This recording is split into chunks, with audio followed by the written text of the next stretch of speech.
Pemimpin-pemimpin Quraisy pun berkumpul dan membentuk pasukan-pasukan kecil yang menyebar mencari Nabi SAW dan Abu Bakar. Juga mereka mengeluarkan iklan bahwa siapa yang mendapatkan Muhammad dan Abu Bakar akan dihadiahkan berapa?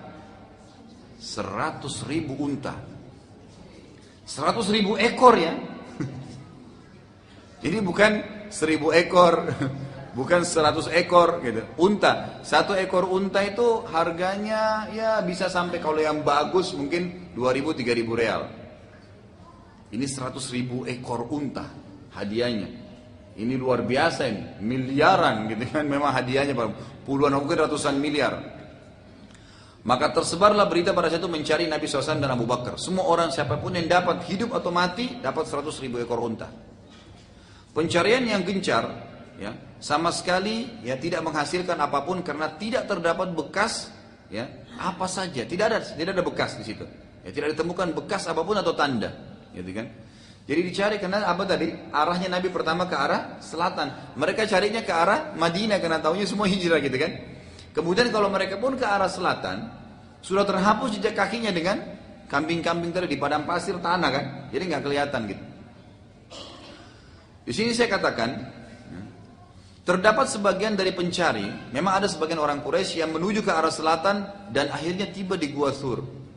Dengan hikmah dari Allah SWT ternyata tidak semua ke arah Madinah. Ada yang mundur ke bawah. Ya mungkin saja Muhammad tidak ke sana, mungkin ke sini. Pokoknya siapa yang dapat dia maka dapat 100.000 unta. Saat tiba di Gua Thur, mereka tidak berpikir untuk masuk dan memeriksa, tapi hanya tebak-tebak. Lihat dari luar, ternyata Gua Thur kelihatan gelap. Nggak mungkin sampai sini, karena itu tinggi di gunung gitu kan. Abu Bakar lalu berkata, wahai Rasulullah, aku melihat kaki-kaki mereka. Ya, aku berkata, wahai Rasulullah, bila salah seorang dari mereka melihat dekat telapak kakinya, karena kan di atas gunung, Gua Thurnya lubang, tapi gelap.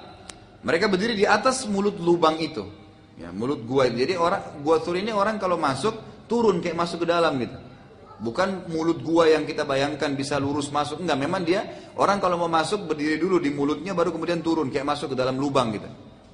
Jadi orang-orang ini Quraisy berdiri di depan situ, tapi dia ragu, bener nggak ada manusia masuk di sini gitu kan. Mereka tebak-tebak, kata Abu Bakar, wahai Rasulullah, bila salah seorang dari mereka melihat telapak kakinya, maka pasti mereka melihat kita. Maka Nabi SAW menjawab apa? Perhatikan baik-baik, ini pelajaran besar. Kata Nabi SAW dengan keyakinan penuh, wahai Abu Bakar, bagaimana pendapatmu? Dua orang manusia dan yang ketiganya adalah Allah. Artinya tidak usah ragu. Mereka tidak akan bisa lihat kita. Dan ini pelajaran besar Bapak Ibu sekalian. Keyakinan kepada Allah adalah asas segala-galanya. Waktu Nabi Musa AS dikejar oleh Fir'aun. Bayangin nih, Nabi Musa AS, kalau kita bayangkan kondisinya, Nabi Musa lagi jalan kaki ya sambil berlari dengan Bani Israel, nggak punya kendaraan. Sambil ada ibu-ibu yang bawa barang, bawa bapaknya ada yang bawa barang, ada yang gendong anak. Bani Israel jalan semua.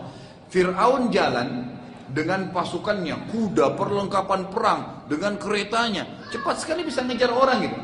Kita bayangkan kalau kita bersama Nabi Musa AS, jalan susah-susah, suara ribut gemuruh, orang ketakutan. Di depan kita tiba-tiba Laut Merah. Apa yang mereka bilang orang-orang Bani Israel? Inna lamudrakun. Kita sekarang dapat deh, pasti dibunuh. Udah nggak mungkin kita bisa lari. Apa kata Nabi Musa AS dengan sangat tenang? Inna ma'iya rabbi sayahdin. Nggak mungkin. Ada Tuhan saya yang pasti berikan petunjuk. Waktu Fir'aun lihat depan mereka Laut Merah dan sudah dekat gitu kan.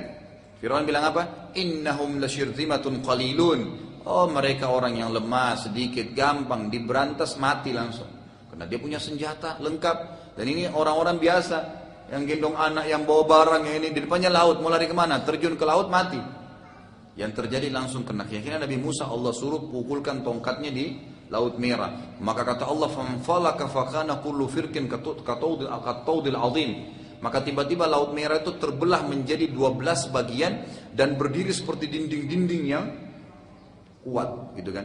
Nah, dari sini dikatakan oleh para ulama tafsir ada 12 suku Bani Israel ikut dengan Nabi Musa, lalu mereka lewat di sisi-sisi itu masing-masing siap suku supaya cepat ke sana gitu. Dan Allah biarkan mereka, Fir'aun sempat masuk dan diturunkan air tersebut. Seperti itulah keyakinan. Makanya Nabi SAW sudah lihat, Abu Bakar juga tahu, di atas kepala mereka orang Quraisy kalau lihat ke dalam ketahuan, maka akan dibunuh langsung, gitu kan. Tapi Allah SAW yakin, tidak mungkin Allah akan bersama dengan kita. Maka Allah ceritakan tentang kisah ini dalam surah At-Taubah urutan 9 ayat 40 yang bunyinya a'udzubillahi minasyaitonirrajim bismillahirrahmanirrahim illa tansuruhu faqad nasarahu Allah idh akhrajahu alladhina kafaru thaniya ithnaini idh huma fil ghar idh yaqulu li sahibihi la tahzan innallaha ma'ana فأنزل الله سكينته عليه وأيده بجنود لم تروها وجعل كلمة الذين كفروا السفلى وكلمة الله هي العليا والله عزيز حكيم. Jikalau kamu tidak menolongnya, tidak menolong Muhammad itu, tidak ada yang mau tolong, maka sungguhnya Allah telah menolongnya. Kalau nggak ada yang mau tolong, ini buktinya Allah telah tolong dia. Ketika orang-orang kafir Quraisy Mekah mengeluarkannya dari Mekah, sedang dia sendiri, ya. Dan dari dua orang, ya, ketika keduanya berada dalam gua. Maksudnya di sini Abu Bakar bersamanya. Di waktu itu dia berkata kepada temannya, li sahibihi. Dan ini ulama mengatakan masukkan dalam kelebihan Abu Bakar radhiyallahu anhu atau manaqibnya. Karena tidak ada sahabat yang disebutkan dalam Al-Quran persahabatannya dengan Nabi kecuali Abu Bakar. Karena di sini perkataan apa Nabi? Allah idh qala li sahibihi. Pada saat dia berkata kepada sahibnya. Jadi suhbah, persahabatan. Dan itu cuma Abu Bakar radhiyallahu anhu. Janganlah kamu berduka cita, sungguhnya Allah berserta kita. Maka Allah menurunkan keterangannya kepada Muhammad dan membantunya dengan tentara yang kamu tidak melihatnya. Dan Al-Quran menjadikan orang-orang kafir itu rendah, serta kalimat Allah yang akan menjadi tinggi. Allah maha perkasa lagi maha bijaksana. Jadi sini juga sebagian ulama menyebutkan ada beberapa athar, ya, beberapa kisah, tapi ada juga yang mendhaifkannya. Dikatakan bahwasanya di mulut gua Thur ada laba-laba, gitu kan? Tapi ini umumnya banyak juga ulama sejarah yang mendhaifkannya, gitu kan, melemahkannya. Jadi memang tidak ada laba-laba pun tetap memang Allah menjaganya. Karena kadang-kadang kalau kita bilang karena ada laba-laba, maka mungkin karena itu, gitu kan? Nah, di sini juga ada yang mengatakan pada saat itu cecak disuruh bunuh oleh Nabi SAW karena cecak ada yang berdiri dekat mulut gua Thur kemudian bersuara. Seakan-akan ingin menunjukkan orang Quraisy bahwasanya ada orang di dalam gitu. Sampai di Indonesia ada keyakinan kalau cecak lagi bunyi berarti ada orang. Padahal itu tidak benar, gitu kan? Nggak ada hubungannya, mungkin cecaknya lagi lapar gitu. Jadi bukan karena ada orang. Jangan sampai semua dihubungkan dengan masalah itu. Jadi ini riwayat-riwayat yang didhaifkan oleh ulama dan tidak dipakai gitu. Intinya gua Thur yang disebutkan dalam Al-Quran tadi Allah selamatkan dengan hikmahnya. Abu Jahal mendatangi rumah Abu Bakar yang dibukakan pintu oleh Asma binti Abi Bakar. Abu Jahal bertanya, mana ayahmu? Asma berkata, aku tidak tahu. Perhatikan di sini saya katakan tadi, yang menjawab secukupnya penting. Waktu Abu Jahal datang ke rumah Abu Bakar, tanya Asma binti Abi Bakar anaknya, mana ayahmu? Saya tidak tahu. Di sini kata ulama, ya, Asma sudah tahu Abu Bakar di mana. Tapi kata-kata saya tidak tahu, maksudnya saya tidak tahu sekarang dia di mana. Kemarin-kemarin saya tahu, gitu kan? Jadi dia jawab secukupnya yang membuat musuh-musuhnya tidak bisa tahu gitu. Maka Abu Jahal pun memukul Asma radhiyallahu anha dan Abu Jahal meninggalkannya karena khawatir malu dari pembicaraan orang karena ia memukul wanita. Abu Quhafa ini ayahnya Abu Bakar, ya, ayahnya Abu Bakar yang tidak masuk Islam dia. Yang saat itu kedua matanya buta. Datang dan bertanya kepada Asma, apa yang tidak ditinggalkan oleh ayah kalian untuk kalian waktu dia pergi nih sama Muhammad SAW. Asma lalu mengambil sebuah bungkusan, ya, dari kulit yang biasa ditaruh duit, gitu kan. Lalu diisi batu-batu dan diletakkan di tangan kakeknya Abu Quhafa. Abu Quhafa kan buta, ya. Lalu dia pegang. Abu Quhafa kira itu duit semua, ya. Kata Abu Quhafa, bila ia telah meninggalkan untuk kalian ini sungguh sudah sangat banyak. Artinya nggak apa-apa biar dia pergi. Gitu kan? Ini pelajaran juga, ya, pelajaran yang sangat besar.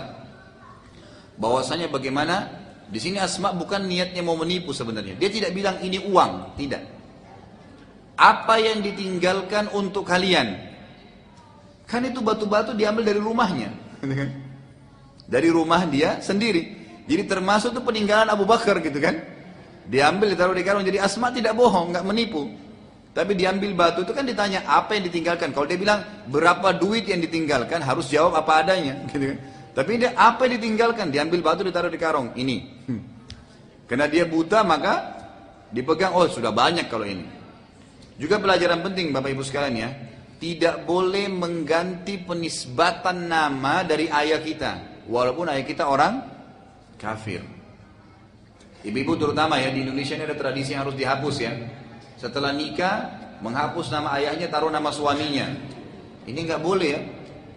Makanya kita lihat istri Nabi SAW Aisyah tidak pernah dikatakan Aisyah Muhammad. Pernah nggak? Nggak ada. Aisyah binti Abi Bakar. Itu haknya seorang wanita dalam Islam. Tetap dinisbatkan kepada ayahnya. Walaupun ayah kita orang kafir. Bahkan ada hadis yang melarang itu. Nabi SAW melarang menisbatkan diri kepada selain ayah. Jadi walaupun seburuk apapun ayah kita nggak ada masalah. Abu Bakar ini ayahnya Abu Kuhafa, tetap namanya Abdullah bin Abi Kuhafa. Umar bin Khattab, ayahnya dalam keadaan kafir, tetap namanya Umar bin Khattab. Nabi SAW Muhammad bin Abdullah meninggal dalam keadaan kafir, gitu kan? Kemudian Ali bin Abi Talib, Abu Talib meninggal dalam keadaan kafir. Uthman bin Affan meninggal dalam keadaan kafir, gitu kan? Jadi ini pelajaran besar, tetap dinisbatkan kepada nama ayah kita walaupun seburuk apapun keadaannya. Itu adalah perintah Allah Subhanahu wa taala. Abdullah bin Abi Bakar bertugas, ini anaknya Abu Bakar yang lain, laki-laki ya, mengumpulkan informasi dari dalam Mekah lalu menyampaikan pada Abu Bakar dan Nabi sallallahu alaihi wasallam. Sementara ya sementara Asma binti Abi Bakar bertugas mengantarkan makanan kedua pada malam hari ya. Dan Asma ini mendapatkan julukan Zatu Nitaqain, yaitu pemilik dua selendang, karena selendangnya diisikan makanan, yang satu juga untuk mengikat pinggulnya gitu. Karena beliau mengikat makanan yang diantar kepada Nabi SAW dan Abu Bakar dengan selendang tersebut. Amir bin Fuhairah, ya tadi pengembala kambing itu, setiap hari melewati jalur menuju Gua Thur untuk menghilangkan jejak Abdullah dan Asma. Jadi Abdullah bin Abu Bakar ini anak laki-laki Abu Bakar, ini ditugaskan oleh Abu Bakar untuk mengumpulkan informasi di Mekah. Apa pembicaraan Quraisy, dia datang melapor. Ada pembicaraan begini yang terakhir, gitu kan? Kemudian Asma binti Abi Bakar, anaknya yang perempuan, setiap malam bawakan makanan ke Gua Thur, kemudian kembali lagi ke Mekah. Nah kalau sudah tiba pagi hari, si Amir bin Fuhairah pengembala kambing lewat lagi ke Gua Thur, bawa gembalaannya. Nggak dicurigain karena seakan-akan mau gembala kambing untuk menghapus jejaknya Abdullah dan Asma tadi. Dan juga di sini ya, Abdullah dan Asma ya, pada saat membawa makanan Amir bin Fuhairah tadi pengembala kambing, selain menghapus jejaknya Abdullah dan Asma yang datang, dia juga memerahkan susu kambing yang dikasih untuk bekal makanan Nabi SAW.